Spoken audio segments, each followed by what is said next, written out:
You marry your emotional equivalent. Yeah, you thought this person was great, and she thought you were great because you were like the right fit. Your dysfunction worked well even when you were dating. You get into marriage and you go like, oh, I'm superior to this person. That's contempt, right? Like I'm better than them. I would never do what they're doing. But the reality is not that mental health isn't happening or mental illness, but we want to label our spouse when we're starting to go down that place of going like, I'm trying to build a case as to why it's okay for me to walk away. It's a possibility for one of us to be in a situation where we're alone with someone of the opposite sex, or we're put in a position that's awkward or uncomfortable. A lot of times people will still transact, but it's not free. There's a freedom in sex when there's no freedom in the relationship.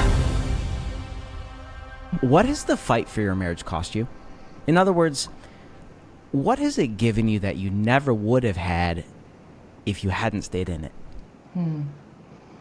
That's a great question. Yeah, I would say just right. Initially that just a true intimacy and vulnerability that is only forged over a long season of time, a long period of time, walking through a lot of highs and lows, and getting through this to the level of depth that you're both emotionally ready for. But when you forge through to that next layer, there is an abundance that follows that, but it doesn't come right away.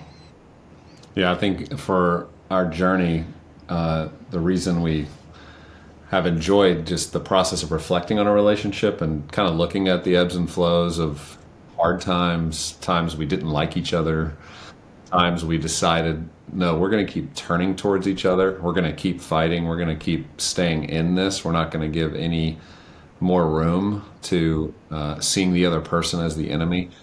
That ultimately, that story has played out in such a rich way in our relationship. And we know every couple's in different places, and we've been in those places where we felt like, hey, this will be fine. Like our marriage is fine. Like we're good. Like let's just sort of walk on eggshells and keep things safe and calm and manageable. But in our work and relationship, we've said, no, that's not okay. Like we believe there's more. And I'll say Rebekah was the one that was probably fighting harder early than I was. I was a little more content to try to manage how we do relationship and make sure, we just keep things safe and good at appearance levels, even if something was missing, even in my heart, for what I longed for.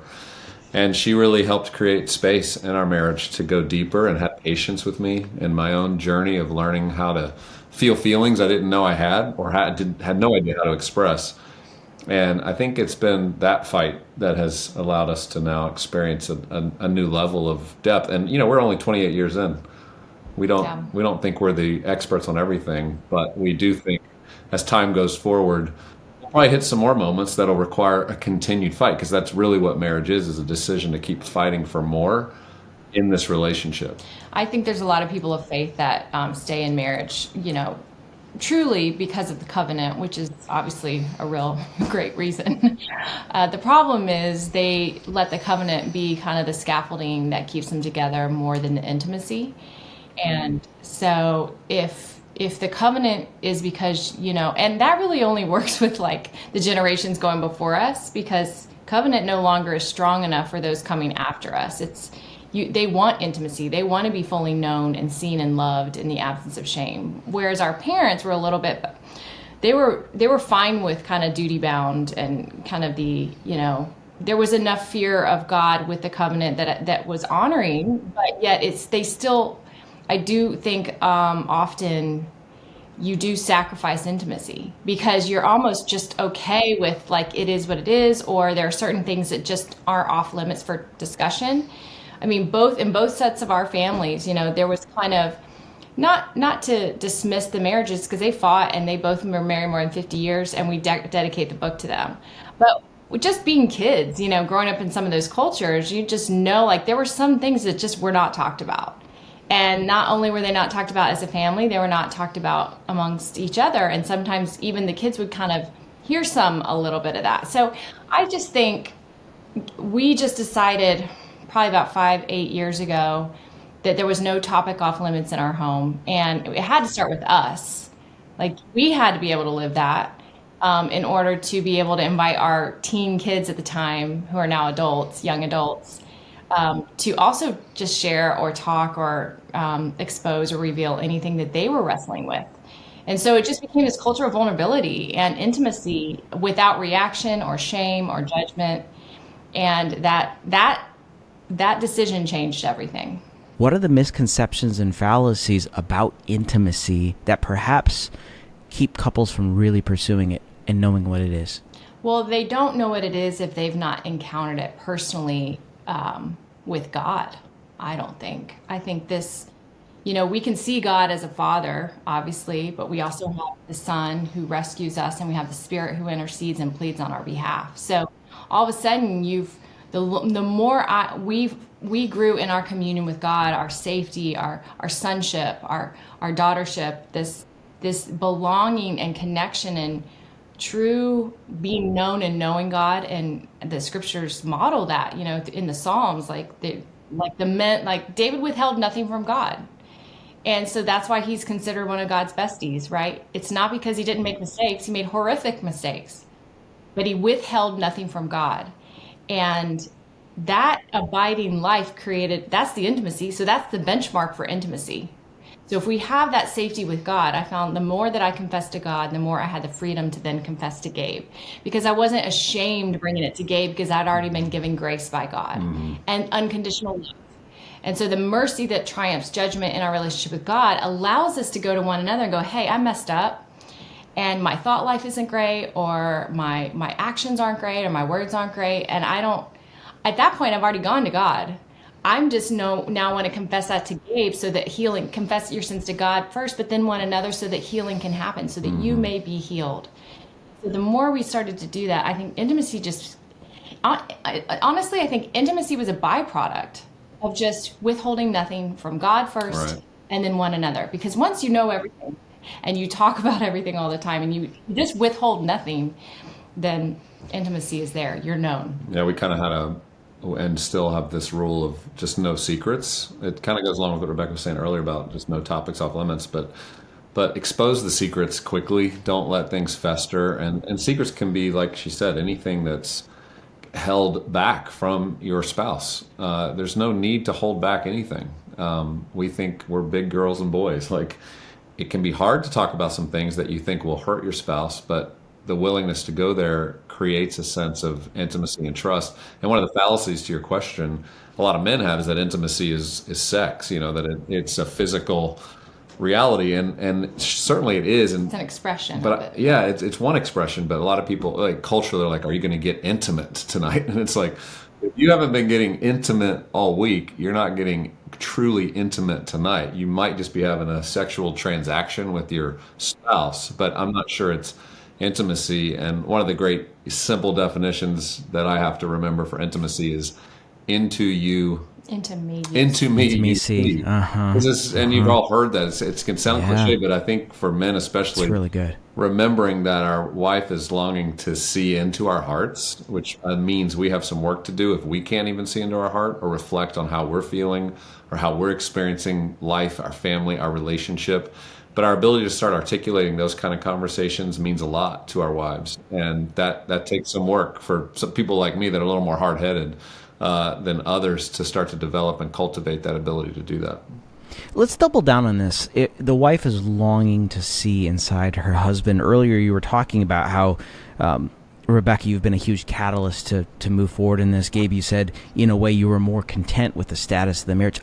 That's not unfamiliar. I've heard that more times lately. What do you think is behind that? Could we poke that box a little bit? Well, I think, and Rebekah could speak to this for women, but I think women are wired for relationships being whole, and they're very sensitive to understanding when something's off in a very unique way that I think men just are not wired as much for that. Now, that's obviously, there's exceptions to all those rules, but I think even with our children, it's the same thing. Rebekah's up at 2 a.m. thinking about one of our children and something they're going through, can't sleep at night because this relational weight weighs on her in a way that for me as a dad, I'm like, they're going to be okay. We'll talk about it in the morning. It's fine. And so I think in a marriage, the same thing's happening. Our wives, they're replaying the conversations. They're wanting so much for there to be a sense of solidarity and connectedness, that sometimes men can be okay going off to work, doing the work that they have to do, compartmentalizing that and going, well, we'll get to that later. But I don't think for women it's that simple. And so I think by me being able to pay attention to Rebekah's longings and needs, and in cherishing her, it meant, okay, I need to pay attention to what she's feeling is off. And she's never been wrong. It just meant it was going to take me stopping long enough to process through it and to give her the time and energy and the respect to say, I'm going to think through this myself a little bit so that I can also offer reflection on where we're at, what went wrong, what comment hurt me, versus just moving on, which is really what the pattern I learned growing up was, is let's move past these things as quick as possible because that feels better than sitting in some of the pain that comes with hurt. It's taking something in the background and bringing it to the foreground, right? Like we always think, as a writer, your job is to notice what's not being said, like what is being omitted, or like just the discernment to read between the lines. And so I think a lot of homes can just have kind of this code of conduct where this is how we function well, but we're not like going deep. We're not really exposing our hearts. We're partners in calendar and kids and schedules and work and vocation and profession. And that can distract you to never really need to get to a heart level because all the soothing that's happening with the busyness keeps everybody at a hum that it's working. So that's why 2020 was so disruptive for marriages, because all of a sudden, like the distractions came to a halt, and then you were left looking at one another going like, I don't know you and I don't like you. And that's a scary place to be because you've just not cultivated intimacy at all because the distractions are far easier. What's interesting is in the summer of 2020, it was shocking and it saddens me. 5 friends, couples, all went through or began the process of divorce in the summer of 2020. Yeah. It was staggering, you guys. Yeah. Yeah. Yeah, we I know for me, and I write about this in our book, I call it the dopamine of distraction. That's kind of how I did life. Was I'll distract myself with golf, with hobbies, with busyness, with hanging out with someone, with meetings, with work that I need to do, all of those things to occupy my mind. Because as my counselor said to me, I think the busiest people have a hard time pausing long enough because the pain would hurt so much. And he was essentially saying, if you take the time to stop distracting yourself and encounter, like, what are you trying to distract yourself What are you running from? Yeah.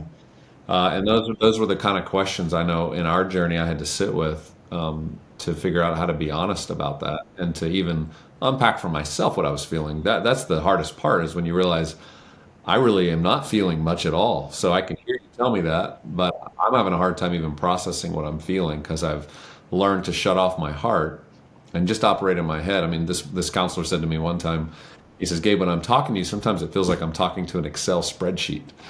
And I was So romantic, right? Yeah, I wasn't sure if it was a compliment at the time because I'm like, I love Excel spreadsheets. Like I love working formulas and Solving then I problems. quickly understood this is actually somebody that's rebuking you, that's saying, look, you've learned to operate in your head so much that no one can get access to your heart, especially Rebekah, who needs it more than anybody. And that began a big journey for me 8 years ago down this path of trying to rediscover that 12-inch connection between head and heart that had been lost really since the age of 11.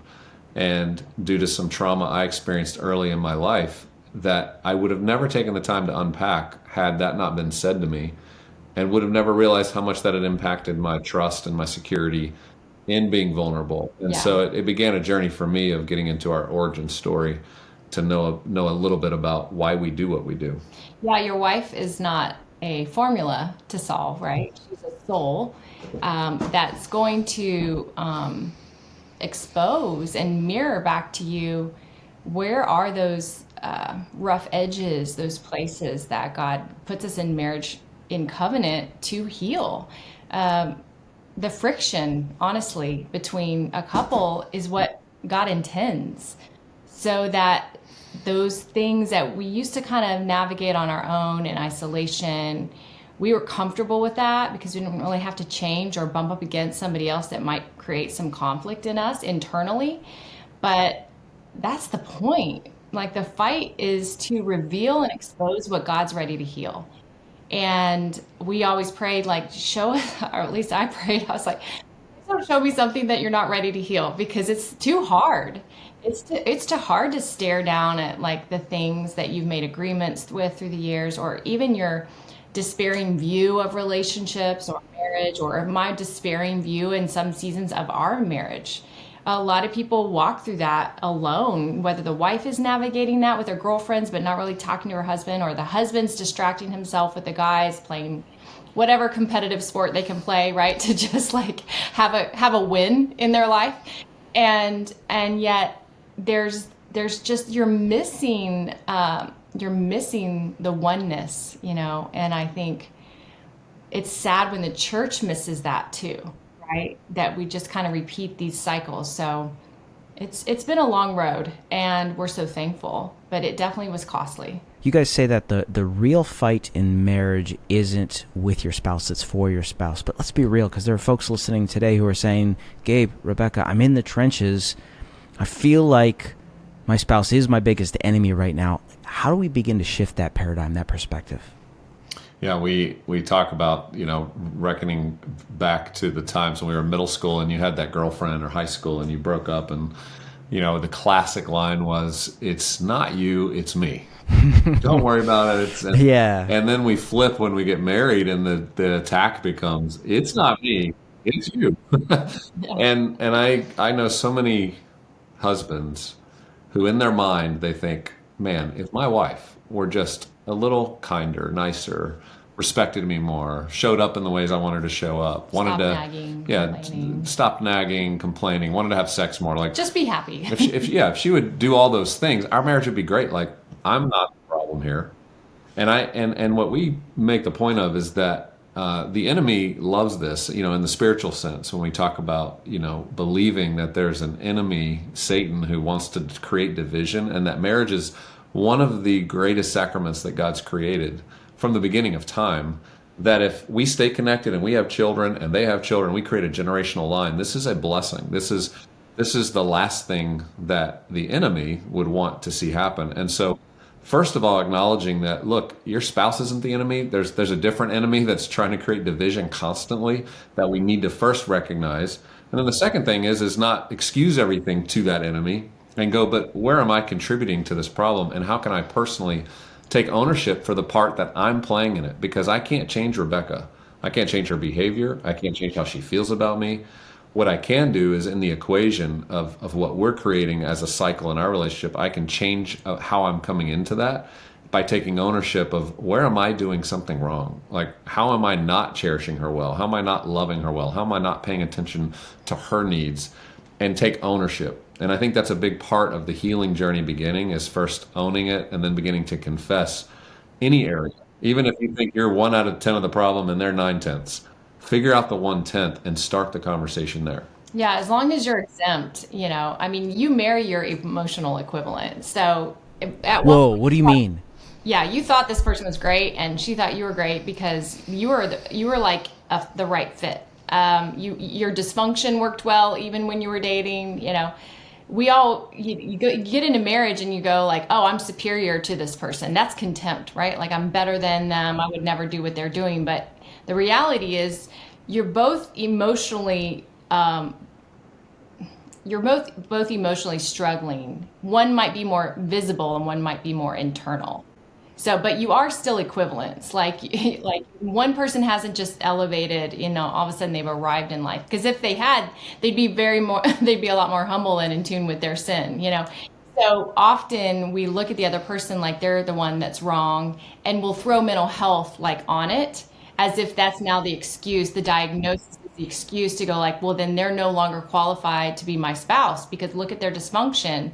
And that's just because this is a whole rabbit trail of like how you can go there. You can go there if you want. Label something, then all of a sudden reject it, versus just the person that might be struggling with sadness or might be struggling with even neurosis, right? Like because there's an insecurity there, or there's a fear there, and it's turned into some OCD tendencies, or it's turned into like some form of a low-grade depression. But a lot of times it's just the body responding in a natural way that you would when you feel rejected by the one person that you made covenant with, right?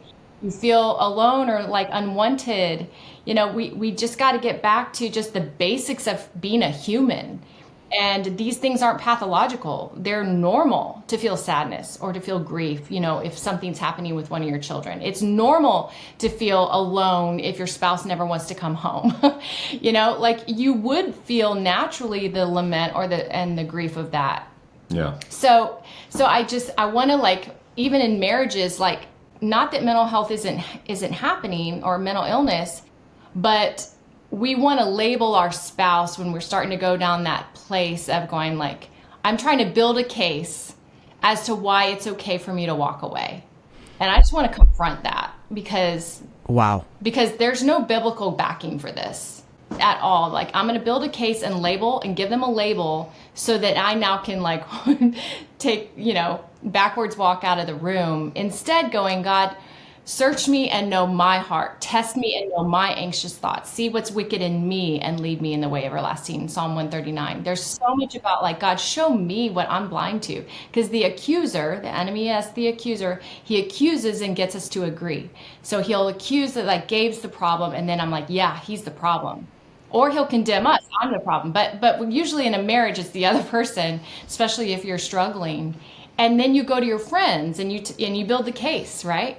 You go to your girlfriends or you go to your guy friends and like, she's just this, and this. She's crazy. And then they love you. So they're like, yeah, I mean, that makes sense, So that's why a lot of times, even in marriages, we go, if you're going to go to individual counseling, go to the same counselor, but take turns. Because it's just he said, she said, right? Like you've got to have someone who counsels you, even in a clinical space, that is for the relationship, that goes in understanding, like we both want to try. And we know you're going to hear different sides of the same story, but we're going to submit ourselves, first of all, to going like, we're not all getting it right. We are selfish people in desperate need of a savior. So let's start it there. And at least we have a shot at repair. Yeah. And there's an over pathologizing of issues that we each have. And that's the culture we're in. And so I think for marriages that are saying, no, we're going to stay in covenant before God with one another, then we recognize that we're not going to become part of that system that wants to label every single thing as a weakness, that if it's not solved and fixed, then we feel an excuse to leave the marriage. And so that's going to be a big part of, I think, a lot of conversations, especially next generation where they're growing up in a more therapeutic environment. One of the challenges is there's not as many marriage and family counselors as you would think. When you look at just the entire realm of counseling, I think about 15% qualify as marriage and family, and like 85% are individual therapists and counselors. And so the dilemma is when we go to an individual therapist to get help and do our work, and they haven't committed and we haven't ensured that they know that our goal of the work is for our marriage, like our marriage to experience to be restored. Yeah. Restoration. This isn't just about me having an individual pursuit. I'm now in covenant with this other person and I'm committed to making that work. So any work I'm doing, we can't make it about her. It's got to be about me. And there's this clear commitment to the marriage. Then we start to find less chance of divorce taking place because the therapist told me you're the problem, and the therapist told me that you're the one with the mental health issues and you need to go get help and you're addicted to this or that and you're a narcissist, right? I mean, how many times are we going to hear about everybody's a narcissist It's now? less than 3% of the population, by the way. So, but you would think 50% of the population is a narcissist. If you listen to spouses describe their spouse. So yes, we're selfish. Every one of us is. That's sin. So to Rebekah's point, the hope is that God convicts us because we've recognized, as we're discussing today, I just got to take responsibility for my part, and then I'm going to allow God to like work in Rebekah's heart. I'm going to pray for Rebekah, but I'm not going to walk away from this. So I'm going to keep fighting. You guys, this is groundbreaking. I read an article recently in the New Yorker, and I think the title was "Why Our Psychiatric Labels Are Becoming Our Identities" or something like this. And the point was, like you said, Gabe, we are pathologizing normal struggle in life. Everything is trauma. And folks, listen, don't write me an email. if everything is trauma, nothing's trauma. Trauma exists, Right. but to your point, we've pathologized normal struggles. Yeah. Is there anything else that we need to dig deeper on this? You guys are hitting something that no one else has touched on in the context of relationships, and I feel it really important to stay here if you guys have more to say, because a lot of millennials are listening right now, and I'm a millennial, and millennials are like 40 now, and some of us are going on our second marriage, third marriage. Yeah. I want to help folks today. Yeah, I studied this a lot when I was writing the Resilient book, How to Build Resilience, because we are all just labels are defining our identity.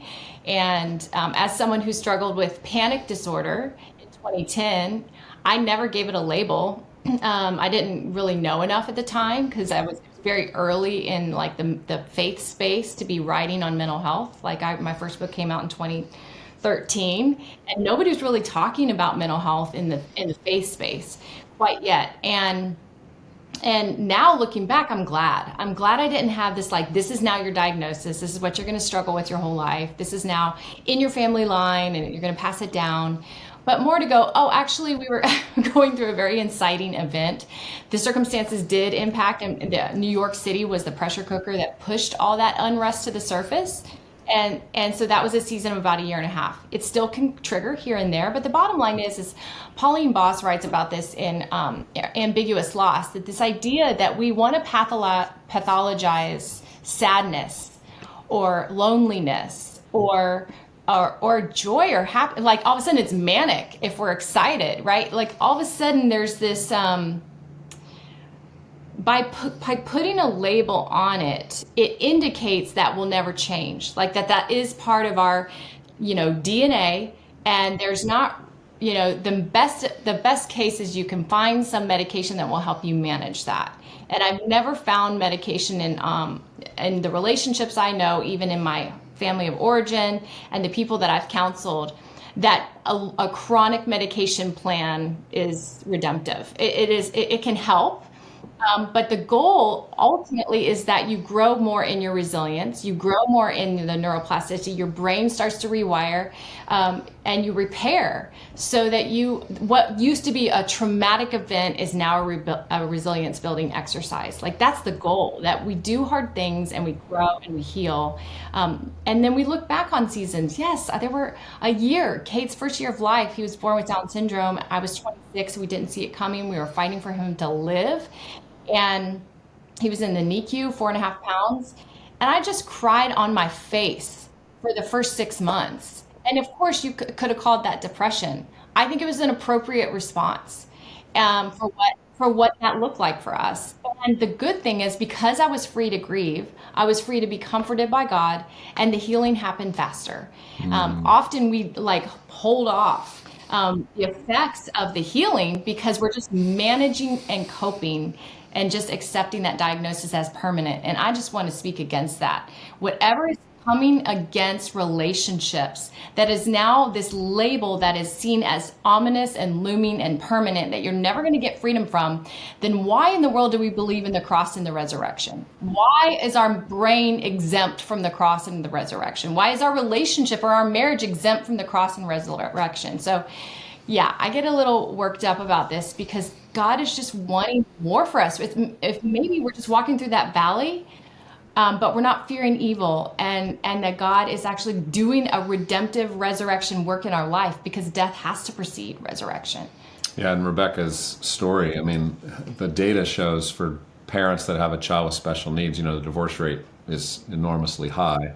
Specifically with Down syndrome, year one, it's the highest. And if you make it through year one, they have a lower divorce rate after year one. And so it's a good example of there is these traumatic moments every marriage experiences. It could be the loss of a friend. It could be the loss of a parent or a child, or a pregnancy that didn't go the way that you were hoping, or a new adoption. I mean, there's so many things that enter into our lives that give us all kinds of excuses to say, hey, I'm out. This is getting too hard. But I think when we understand marriage isn't ever designed to just be easy, it isn't always designed to be like the simplest, most comfortable relationship you've ever had. It's literally designed by God, I believe, to sharpen us and to expose to us the areas where our lives in selfishness would have gone on in a way that leads us towards a path of more destruction and less flourishing. Then when we have the encounter with our spouse that says, hey, the way you said that's not okay, or I heard you talking to that person, or I heard the way you were checking out at the counter and you weren't very kind. I mean, these are the kind of things. Who would say that to you? I mean, the only person that would say that to you is your spouse. And so you're choosing to put yourself into a path of sanctification that God uses to make us more like him. So don't expect it to always be easy. Don't expect, if the feelings are one day you just don't like each other, that means you're not with the right person. We believe you are, and we believe God will continue to use that to grow each of us closer to be like him. And it will increase your dependence on God. Like when you're always doing something that keeps you on your toes, right? That's humbling, that some days are hard, and your marriage will be that. I mean, even now, like in every season, there's still going to be moments where we don't see eye to eye, where like my perspective might look a little different than his. And I could go, okay, well, maybe what am I getting wrong? And he might be like, what am I getting wrong? Because we're not made the same and we're not supposed to look the same and our reactions aren't supposed to be the same.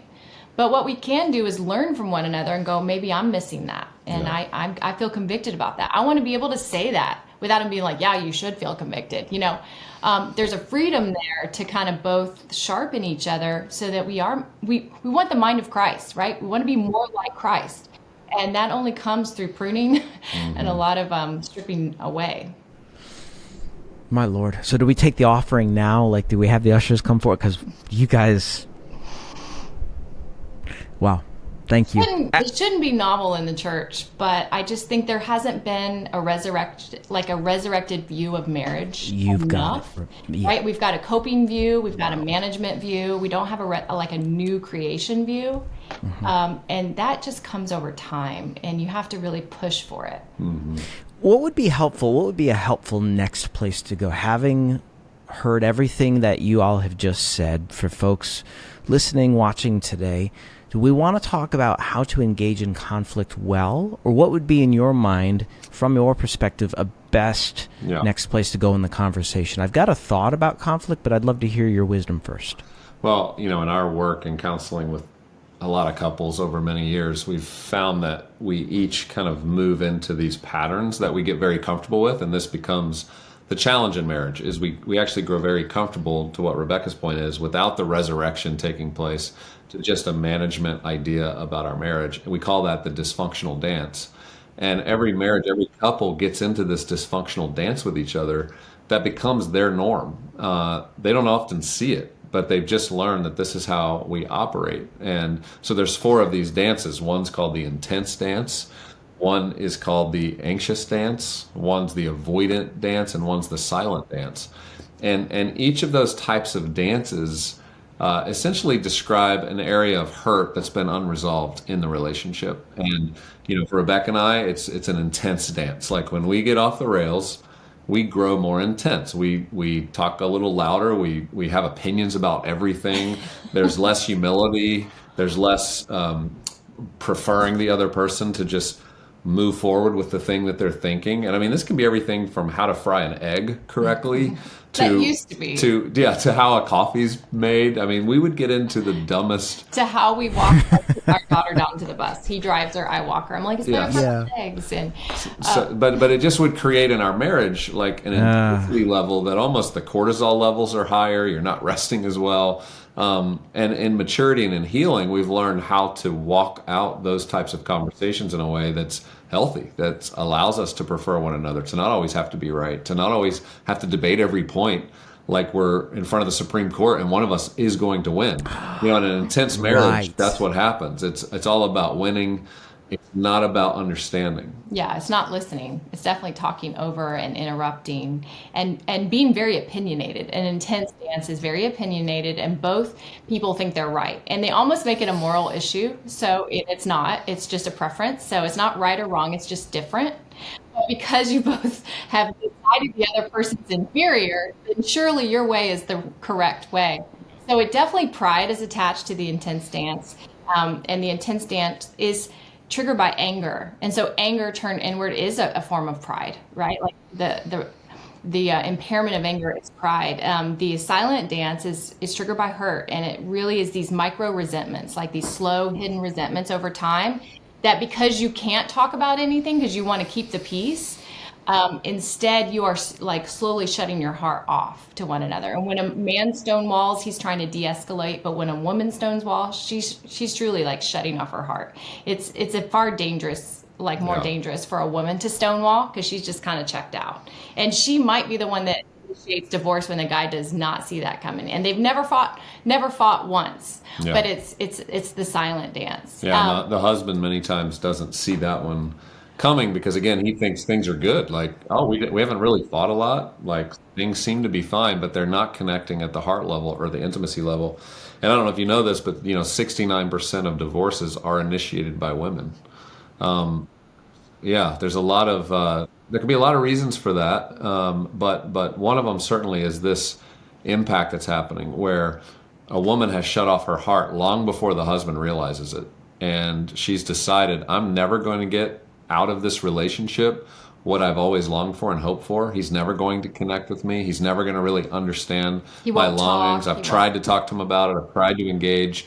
And there's some point where she just gets off to managing the duties of the home or the kids or her career and building those relationships with girlfriends where she's able to be honest. She's able to have these deeper conversations.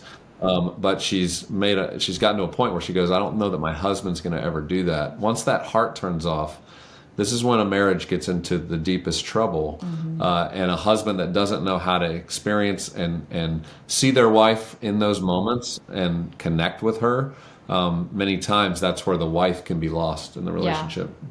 And the avoidant dance is triggered by guilt. So I would say men are really good at this sometimes. Like women can be good at silent, perhaps. I'm not trying to stereotype because everyone can have a bent no matter what, if you're male or female. But for men, because they're so good at compartmentalizing, then if they're killing it at work, then they're able to just like, hang at work a little longer, and that's their win, so that when they come home, they're just going to not say anything that might disrupt anything. They kind of want to keep the peace. But there's a guilt there because they know they would rather not be there. They'd rather not have to feel the weight of this responsibility, but they are, the breadwinner, or they are the husband, or they are the father. So they're going to show up physically, but they're not going to show up emotionally. They're just getting through it is the kind of the best way to say that. The avoided dance. They just don't want any, like maybe mom is more vocal at home, and they just don't want to. They just want to keep the peace with the kids, and like everything's fine, and we don't really need to go there because it's not worth breaking relationship. But the problem is still there's not real intimacy happening. Mm-hmm. I love your take then, because you said oftentimes if a guy's killing it at work, he's getting the sense of fulfillment, he's engaged in purpose there. On the flip side, I just heard this statistic recently that 80% of affairs begin at work. Because you're spending the majority of your time there, you're engaged, you're on mission, you're building something of purpose, et cetera, et cetera. I'd love your take, you guys, on the anatomy of infidelity. Well, I mean, we'll start with the heart, right? So the heart is drawn like a moth to a flame to acceptance, and it's repelled by rejection. So if you're getting someone at the office that's constantly affirming you and telling you how great you're doing, and is even available if you want to talk about something as a safe place and not one who's going to retaliate and like reject and self-defend, that's easy for an acquaintance to do that. They don't have any skin in the game yet, right? They don't know the worst parts of you. They've not seen it and witnessed that kind of hurt. So of course, like a woman, even an emotional affair at a work would happen so naturally. If you're just working with someone who believes in you and encourages you and says positive things, and you have these shared experiences over time that continue to grow, and then yes, they can become sexualized. But it seems so obvious how that could happen when the guy then comes home and the wife's just ticked that he's 30 minutes late, and she's frazzled because nobody's helping with the kids, and she's kind of yelling at him the minute he comes in the door. Because she feels abandoned. She feels alone. She longs for him to be available and present to her. And what we don't realize that when we confront and attack our husbands, because all we really want is for them to come close, but it just makes them run further. So it's just this like it's this cycle, and of course it would make sense that nobody's confronting him at work, nobody's giving him a guilt trip.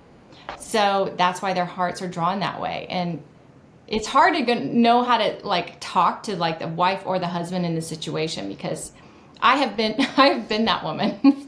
I've been the one that's like, especially when the kids were young and I was home full time with three littles, just being like, when are you getting home? You said you'd be home at this time. I'm ready for an adult conversation. Yeah. Like, it does take real honesty to go like, I'm sorry, I don't mean to be aggressive. That's not my intention. I just miss you. So it helps to, in that moment, just begin with like our need, right? Like the whole point of vulnerability is to express our need. I feel lonely. I'm sorry. Instead of saying you never come home and you're always late, like we first apologize for our approach, because that's never going to win. Nobody's going to come running towards condemnation ever, whether it's your kids or your spouse. But go, I'm sorry for the way I said it. Like that was not fair. Like you didn't deserve that. But what I think I'm really feeling is I feel really alone, and I feel sad because I miss you and I just long for time with you, and I long for the ability for us to have conversations that encourage each other and help me know like how I can do that better, something like that. How do we get to that approach? Because oftentimes, even when I've done premarital counseling as a pastor, that kind of thing, like that approach isn't the first lane. How do we get there? Is it because people are just exhausted and frazzled, like you said? I mean, there's real life pressures. Yeah. What's your take? We don't recognize our feelings. Yeah, I think we all are over scheduled. We're overwhelmed.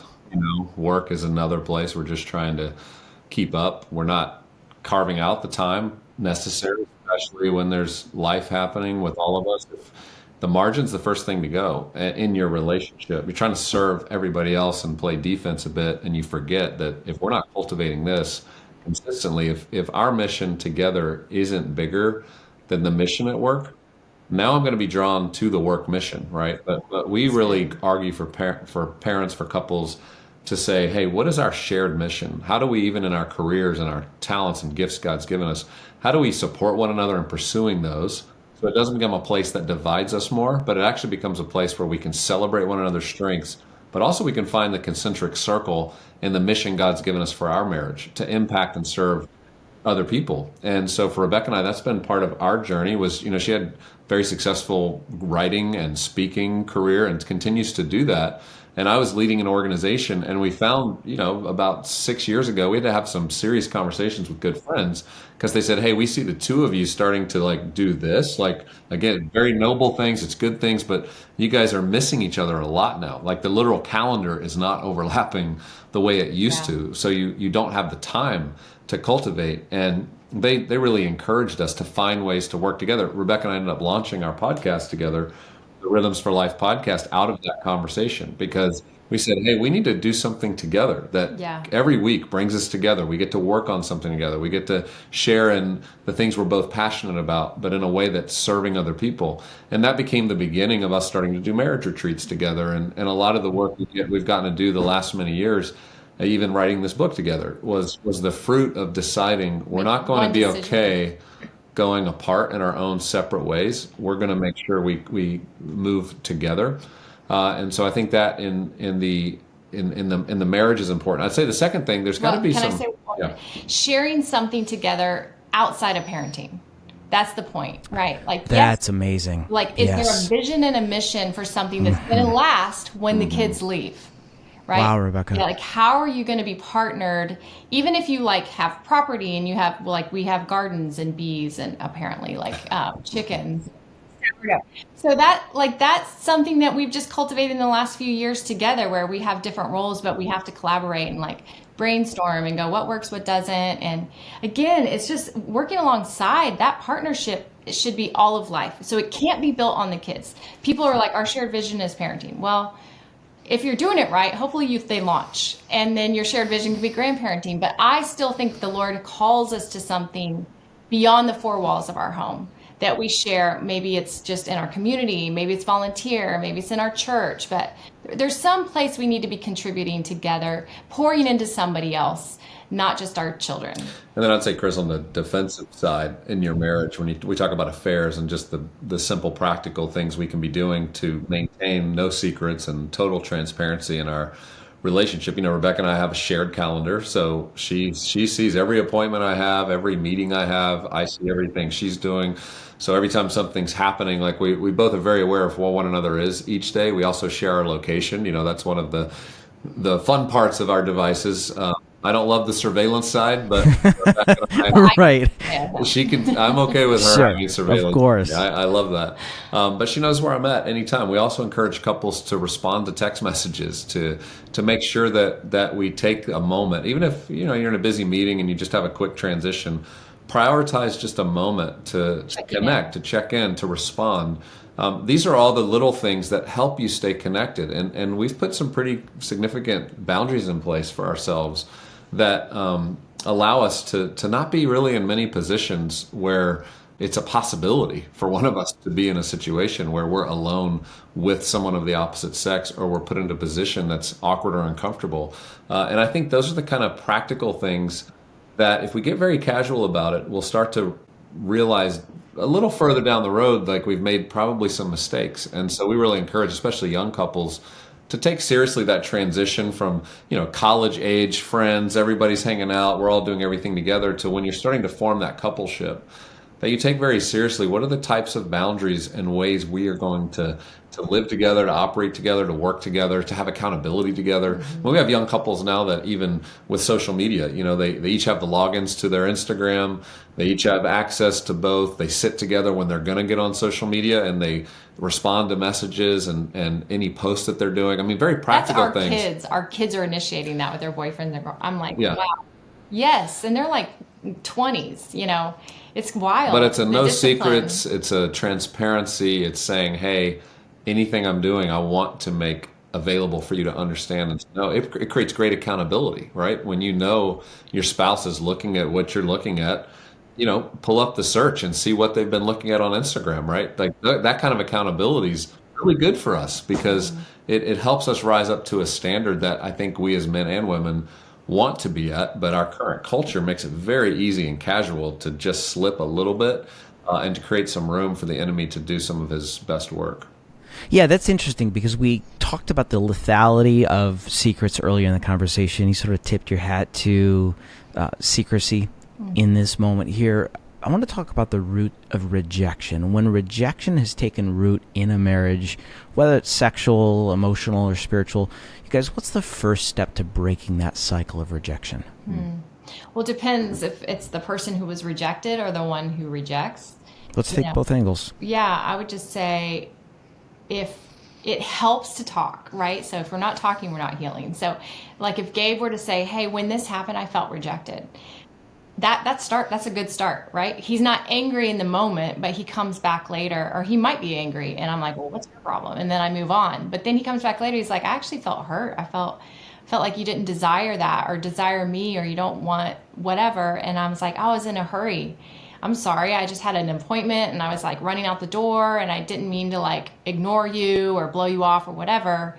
So then at that point, there's still a choice to make, right? I can just be like, well, that wasn't my intention, and then like move on, but be like, I'm sorry that, not that I intended to hurt you. I didn't intend to hurt you, but I see that it did hurt you, right? And I'm sorry for that. So part of it's kind of getting back to going, a lot of times we take things personally, like even that rejection feels personal.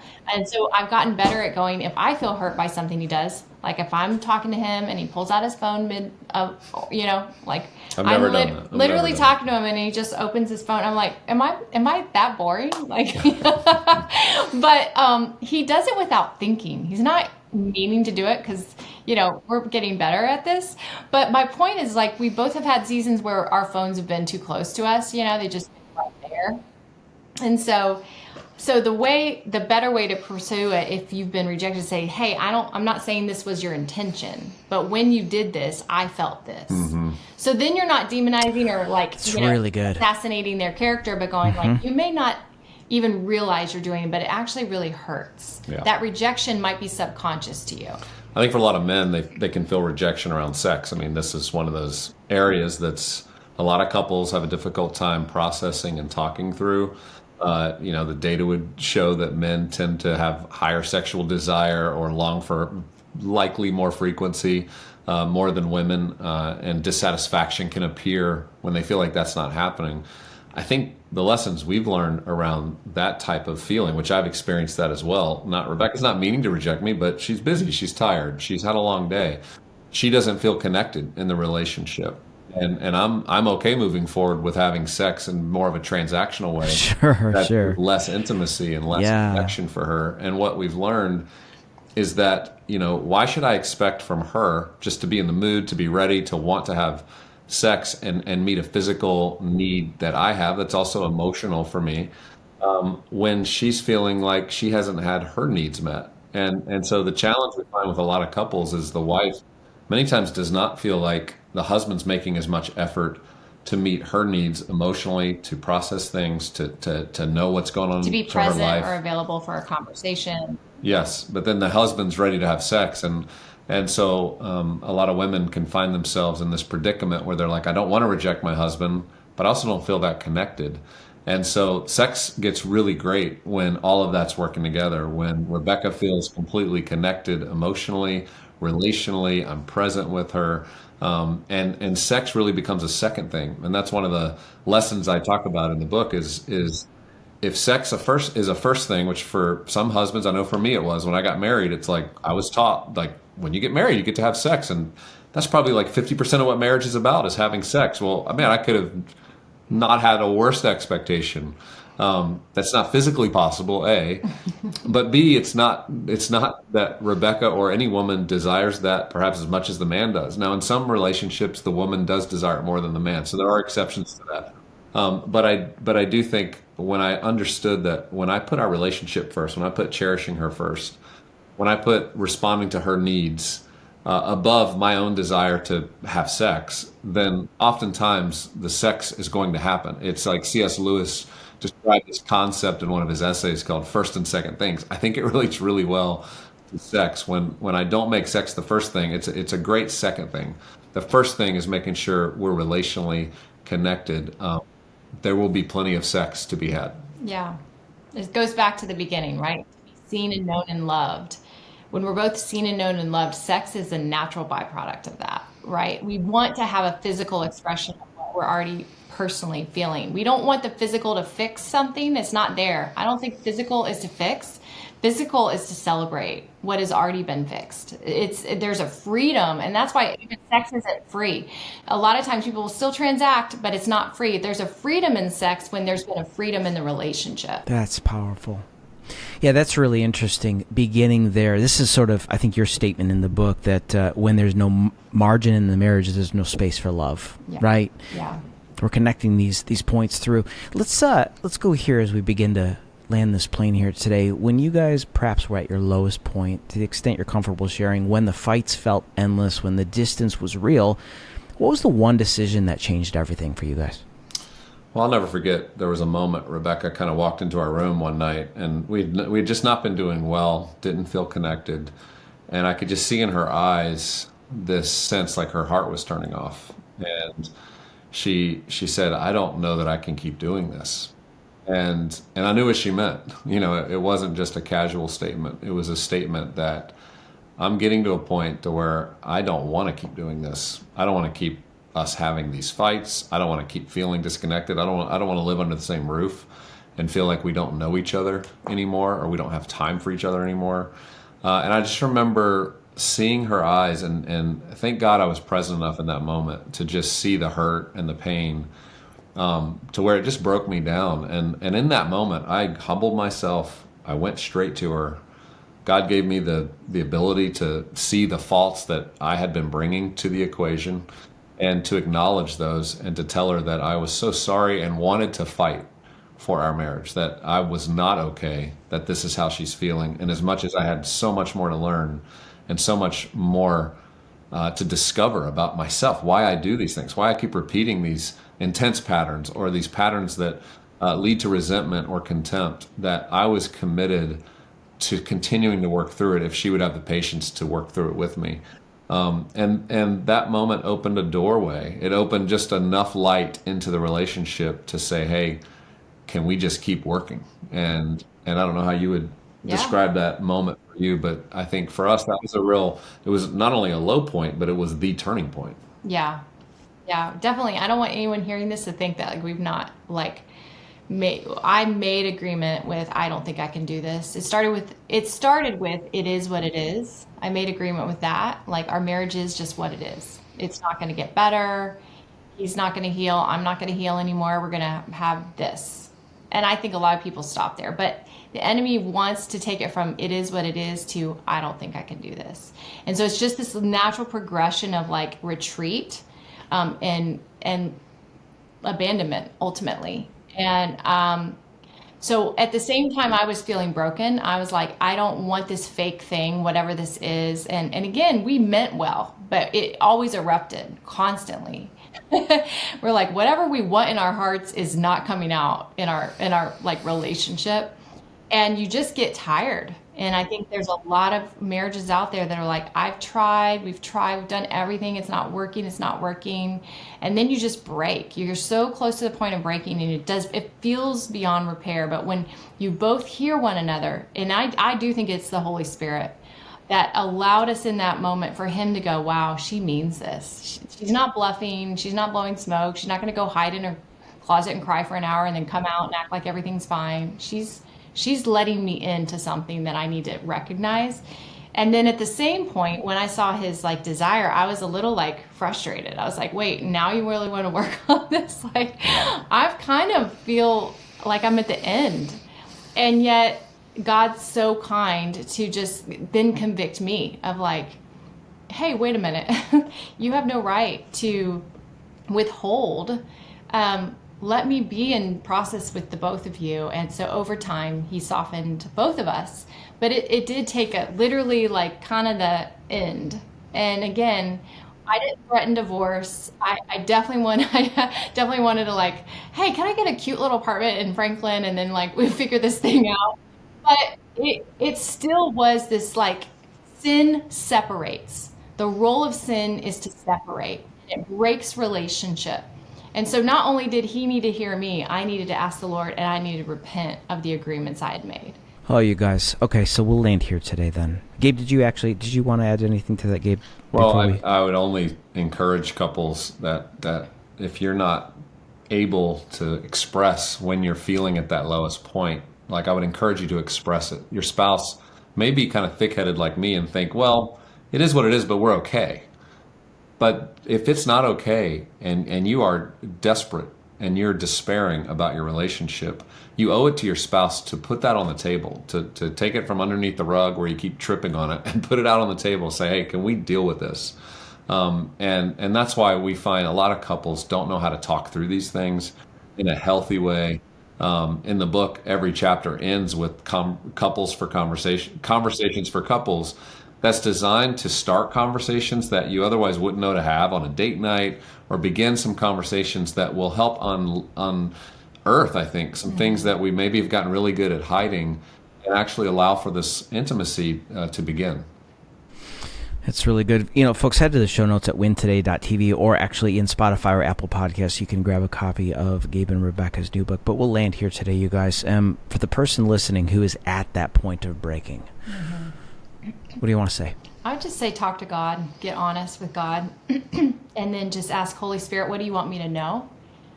Because God's not confused about what's happening. You know, show me the places that I need to repent, because I'll get angry. Like even still to this day, like if we have a fight, we're both still stubborn, and I'll go for a walk and it'll begin with like, God, so frustrated. Why does he always do this? Is this going on? You know, and then it's kind of like the Psalms, right?